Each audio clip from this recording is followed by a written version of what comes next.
નમસ્કાર મિત્રો, સ્વાગત છે તમારું અમારી ચેનલ પર ગુજ્જુ હેલ્થી હેબિટ્સમાં। આ એક ઘરેલું ઉપાય અજમાવી લ્યો અને ક્યારેય હાડકાં અને સાંધા નબળા નહીં પડે। બધા દુખાવા દૂર થઈ જશે અને નસો મજબૂત થઈ જશે। સાંધાઓમાં ચીકણાસ્વ વધશે અને કેલ્શિયમની ઉણપ દૂર થઈ જશે। મિત્રો, આ ઉપાયથી દૂધ કરતાં 10 ગણું વધારે કેલ્શિયમ મળશે।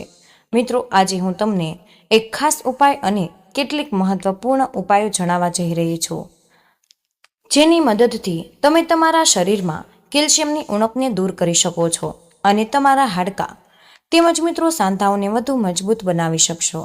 મિત્રો, આ ઉપાય એવો છે કે જેનાથી તમને ચમત્કારી પરિણામો મળશે। તો ચાલો આપણે સમય બગાડ્યા વિના જ આ ઉપયોગી વિડીયો શરૂ કરી દઈએ અને આપણે બધા જાણી લઈએ કે આ બધું વિગતવાર। મિત્રો, શું તમે જાણો છો કે હાડકાં અને સાંધાઓમાં નબળાઈનું સૌથી મોટું કારણ શું હોય છે? તે છે શરીરમાં કેલ્શિયમની ઉણપ। મિત્રો, આપણા શરીરનું 99% કેલ્શિયમ આપણા હાડકાં અને દાંતમાં હોય, જ્યારે બાકીનો 1% ભાગ લોહીમાં અને શરીરના અન્ય ભાગોમાં વહેંચાયેલો હોય છે। પરંતુ કેલ્શિયમની ઉણપ ફક્ત હાડકાં અને સાંધાઓને જ અસર નથી કરતી, તેને અન્ય ઘણા લક્ષણો પણ। જો તમારા શરીરમાં કેલ્શિયમ ઓછું થાય તો તમને હંમેશા થાક લાગી શકે છે, તમારી ત્વચા શુષ્ક થઈ શકે, વાળ ખરવાની સમસ્યા પણ થઈ શકે છે, બ્લડ પ્રેશર વધી શકે અથવા તો કોલેસ્ટ્રોલનું સ્તર પણ વધી શકે છે। આ ઉપરાંત બીજા ઘણા લક્ષણો પણ હોઈ શકે જે કેલ્શિયમની ઉણપના કારણે દેખાય છે। કેલ્શિયમ એક એવું તત્વ છે જે આપણું શરીર પોતે બનાવી શકતું નથી, આપણે તેને આપણા ખોરાક દ્વારા જ મેળવવું પડે છે। જ્યારે આપણે વાત કેલ્શિયમથી ભરપૂર ખોરાકની આવે છે ત્યારે આપણે દૂધનું નામ સૌથી પહેલું લેવામાં આવે છે। દૂધ કેલ્શિયમનો ઉત્તમ સ્ત્રોત છે અને આ જ કારણે લોકો ઘણીવાર દૂધ પીવાની સલાહ આપે છે। પરંતુ આજના સમયમાં દૂધ સાથે એક મોટી મુશ્કેલી છે। તમે જ્યારે દૂધ ખરીદો છો ત્યારે તમને ખબર નથી હોતી કે તે શુદ્ધ છે કે નકલી કે ભેળસેળવાળું છે। જો દૂધમાં ભેળસેળ હોય તો તેમાં કેલ્શિયમનું પ્રમાણ ઓછું હોય છે, અને જો મિત્રો દૂધ સિન્થેટિક હોય, જે આજકાલ ઘણી કંપનીઓ દ્વારા વેચાય છે, તો તે કેલ્શિયમ આપવાને બદલે શરીરને નુકસાન પણ પહોંચાડી શકે છે। આ કારણે મિત્રો તેમાં હાનિકારક રસાયણો મિશ્રિત હોય। આથી આજના વિડીયોમાં હું તમને એવા ખાદ્ય પદાર્થો વિશે જણાવીશ કે જેમાં કેલ્શિયમ ભરપૂર માત્રામાં હોય છે અને જે સરળતાથી ઉપલબ્ધ છે। તો મિત્રો, તમે વિડીયોમાં આગળ વધતા પહેલા તમને એક નાની એવી વિનંતી છે કે વિડીયોને અંત સુધી જોવાનું નહીં ચૂકતા, અને જો તમને માહિતી ગમે તો વિડીયોને લાઇક શેર કરી અમારી ચેનલને સબસ્ક્રાઈબ કરવાનું નહીં ભૂલતા।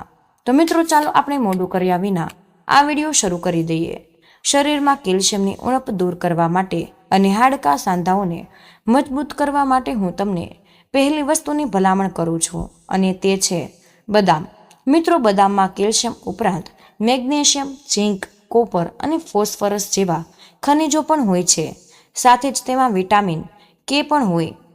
મેગ્નેશિયમ તમારી નસોને મજબૂત કરે છે, ઝીંક રોગપ્રતિકારક શક્તિ વધારે અને હાડકાં માટે પણ જરૂરી છે, ફોસ્ફરસ હાડકાંમાં કેલ્શિયમના શોષણ માટે મહત્વપૂર્ણ છે। આમ બદામમાં એવા બધા જ પોષક તત્વો છે જે તમારા હાડકાં, સાંધાઓ અને સ્નાયુઓના સ્વાસ્થ્ય માટે જરૂરી છે। જો તમે બદામ એકલા ખાવા માંગો છો તો રોજ સવારે 10 થી 12 બદામ પલાળીને તેની છાલ ઉતારીને ખાલી પેટે ખાઈ લ્યો। આ ઉપરાંત હું તમને આ વિડીયોના અંતમાં બદામનો એક ખાસ નુસ્ખો પણ જણાવી દઈશ। બીજી વસ્તુ છે અખરોટ। મિત્રો, અખરોટ તમારા હાડકાં અને સાંધાઓ માટે ખૂબ જ ફાયદાકારક છે। તેમાં મેંગેનીઝ નામનું ખનિજ ભરપૂર માત્રામાં હોય, જે ઓસ્ટીપોરોસિસને રોકે છે, એટલે કે ઉંમર સાથે હાડકાં નબળા પડવાની પ્રક્રિયાને અટકાવે છે। અખરોટમાં ઓમેગા-3 ફેટી એસિડ પણ હોય, જે શરીરમાં સોજા અને દુખાવા ઘટાડે અને સાંધાઓમાં ચીકણાશ વધારે છે। જો તમે અખરોટ ખાવા માંગો છો તો મિત્રો રોજ 4 થી 5 અખરોટને ગીરી રાત્રે પાણીમાં પલાળી રાખો અને સવારે ખાલી પેટે ચાવીને ખાઓ। આનાથી તમને ઘણા ફાયદા થશે। ત્રીજી વસ્તુ છે મિત્રો તલ। તલમાં કેલ્શિયમ ખૂબ જ વધુ માત્રામાં હોય છે। જો તમે તેની તુલના દૂધ સાથે કરો છો તો તલમાં લગભગ 10 ગણું વધુ કેલ્શિયમ હોય। તલમાં સિસેનેમ નામનું એક કમ્પાઉન્ડ હોય છે જે સાંધાઓના દુખાને ઘટાડે છે, અને જો તમને હાડકાં કે સાંધાઓમાં દુખાવો હોય તો તમે તલનું તેલ પણ બહારથી લગાવી શકો, જેનાથી રાહત મળશે। જો તમે તલનું ખોરાકમાં લેવા માંગો છો તો શિયાળામાં 1 ચમચી કાળા કે સફેદ તલ શેકીને ગ્રાઇન્ડર કરીને અથવા તો ચાવીને ખાઈ શકો છો. ચોથી અને છેલ્લી વસ્તુ છે ખસખસ. ખસખસમાં એનાલ્જેસિક ગુણો હોય છે જે હાડકાં અને સાંધાઓના દુખાને ઘટાડે છે. ખસખસ ખાવાથી શરીરમાં કોલેજન નામનું પ્રોટીન વધે છે જે હાડકાં અને સાંધાઓના સ્વાસ્થ્યને સુધારે છે. હવે ચાલો આ 4 વસ્તુઓનો ઉપયોગ કરીને એક ખાસ નુસ્ખો બનાવી લઈએ જે તમારા શરીરમાં કેલ્શિયમની ઉણપને પૂરી કરી શકે. આ નુસ્ખો બનાવવા માટે તમારે સમાન માત્રામાં બદામ, અખરોટની ગીરી અને તલ કાળા કે સફેદ લેવાના છે. ઉદાહરણ તરીકે 50 ગ્રામ બદામ, 50 ગ્રામ અખરોટની ગીરી અને 50 ગ્રામ તલ આ ત્રણેય અલગ અલગ મિક્સરમાં દળી લો. પછી અડધી માત્રામાં ખસખસ લો એટલે કે 25 ગ્રામ અને તેને મિક્સરમાં દળી લો. આ ચારેય દળેલી વસ્તુઓને એકસાથે મિક્સર અને એરટાઇટ ડબ્બામાં સ્ટોર કરી દો. આને ફ્રીજમાં રાખવાની જરૂર નથી, તે સામાન્ય તાપમાને રહી શકે છે. આ પાવડરમાંથી 1 ચમચી લઈ 1 ગ્લાસ દૂધમાં નાખી અને સારી રીતે ઉકાળો. દૂધ 4-5 વખત ઉકળે ત્યાં સુધી ગરમ કરો અને પછી ધીમા તાપે રાખી દો. જ્યારે દૂધ લગભગ પોણા ભાગનું થઈ જાય ત્યારે તેને ઉતારી લો અને ગ્લાસમાં ભરી. જ્યારે દૂધ થોડું ઠંડુ થાય તો તમે ઈચ્છો તો થોડું મધ કે સાકર ઉમેરી શકો છો અથવા એવું જ પણ પી શકો. આ દૂધ રાત્રે સૂતી વખતે પીવાનું છે કારણ કે ખસખસના કારણે તે ઊંઘ લાવી શકે છે.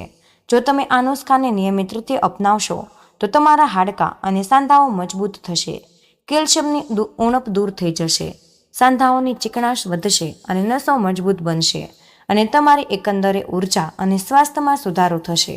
તો મિત્રો, મને આશા છે કે આજનો આ વિડીયો તમને જરૂર પસંદ આવ્યો હશે અને હા, વિડીયોમાંથી તમને કંઈક ને કંઈક નવું શીખવા મળ્યું જ હશે. તો મિત્રો, આજના વિડીયોમાં બસ આટલું જ.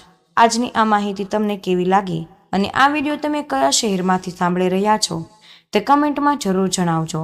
જો વિડીયો પસંદ આવ્યો હોય તો મિત્રો વિડીયોને લાઇક અને તમારા મિત્રો સાથે શેર કરજો. ચેનલ પર નવા હોય તો ચેનલને સબસ્ક્રાઇબ કરવાનું નહીં ભૂલતા. વિડીયોને અંત સુધી જોવા બદલ આપનો ખૂબ ખૂબ જ આભાર.